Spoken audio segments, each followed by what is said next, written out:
Chers Lannois, je reviens vers vous comme chaque semaine pour vous faire le point sur les discussions prises dans le cadre de la gestion de la crise sanitaire.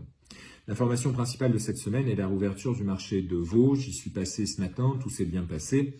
Et je tiens vraiment à remercier les services de la ville pour la qualité de l'organisation, le barriérage, la mise en place des consignes de sécurité. Le nombre de commerçants a été limité volontairement, et ce jusqu'à la fin du confinement qui interviendra dans la semaine du 11 mai. Le déconfinement se fera de manière progressive. L'objectif est de reprendre petit à petit nos activités tout en respectant les règles de protection pour nous-mêmes et pour les autres. Je vous rappelle qu'il est nécessaire de respecter les gestes barrières et de continuer à rester chez soi jusqu'à la fin du confinement.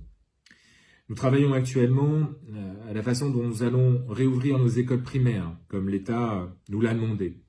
Ma préoccupation première est évidemment d'assurer la sécurité sanitaire pour les enfants et les personnels chargés de les accueillir, et je ne transigerai pas sur cette question de la sécurité. Cette rentrée commencera le mardi 12 mai, pour certains niveaux. Même si nous attendons encore le protocole sanitaire établi par le ministère de l'Éducation nationale, nous avons d'ores et déjà anticipé, engagé le travail avec une analyse de la configuration des locaux de chaque école. Notre objectif est de faire en sorte que les groupes d'enfants qui seront constitués ne puissent se croiser, se rencontrer, qu'ils restent dans leurs locaux pour éviter les éventuelles contaminations croisées. Nous avons identifié, école par école et classe par classe, les possibilités d'accueil. Pour chaque groupe d'enfants, que nous estimons pour le moment à 10 maximum, 2 salles de classe seront mises à disposition. L'une pour le temps d'instruction, l'autre pour le temps de restauration. Un service de restauration collective sera proposé. Il s'agira de plateaux de repas froids qui seront servis aux enfants. Ce temps sera encadré par le personnel municipal. Ainsi, pendant que les enfants déjeuneront, un nettoyage approfondi des locaux de la classe libérée sera réalisé. Chaque enfant sera seul à sa table, avec sa chaise, son matériel. Chaque classe sera pourvue de gel hydroalcoolique et d'un kit de nettoyage désinfectant. Chaque groupe d'enfants aura des sanitaires attribués. Le personnel municipal portera des masques, comme les enseignants. Les gestes barrières seront rappelés aux enfants et le personnel qui sera formé sera vigilant quant à leur application stricte. Des gants seront mis à disposition, ainsi que des mouchoirs en papier. Les circulations dans les écoles seront réorganisées pour que les enfants ne se croisent pas.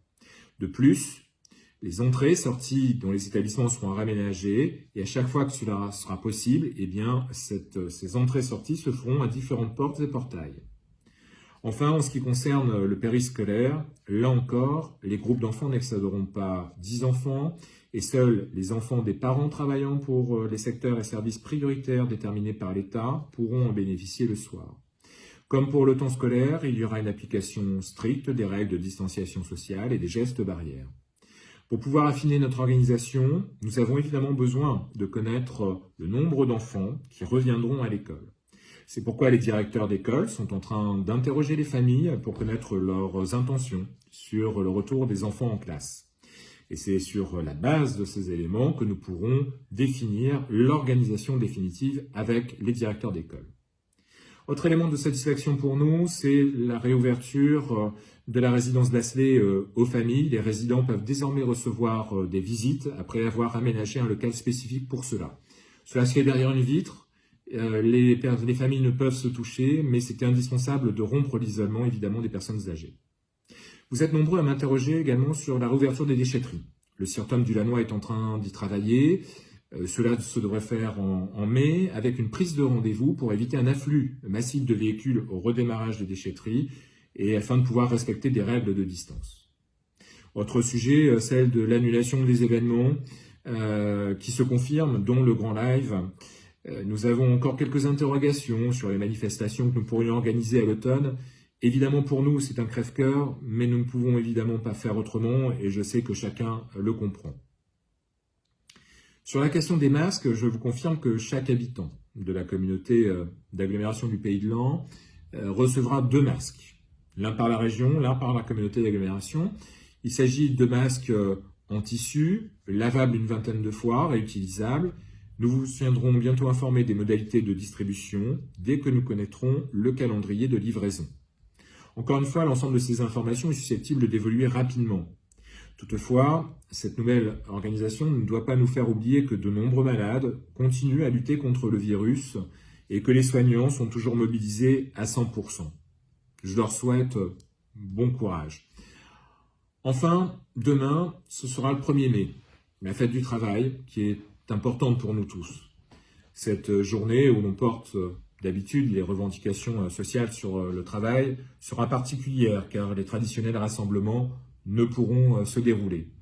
J'ai évidemment une pensée particulière pour tous ceux qui travailleront demain, qui seront sur le front. De même, la traditionnelle cérémonie du 8 mai, prévue la semaine prochaine, sera réduite au strict minimum, interdite au public. À cet effet, je déposerai une gerbe au monument aux morts aux côtés du préfet de l'Aisne, et je le ferai en votre nom.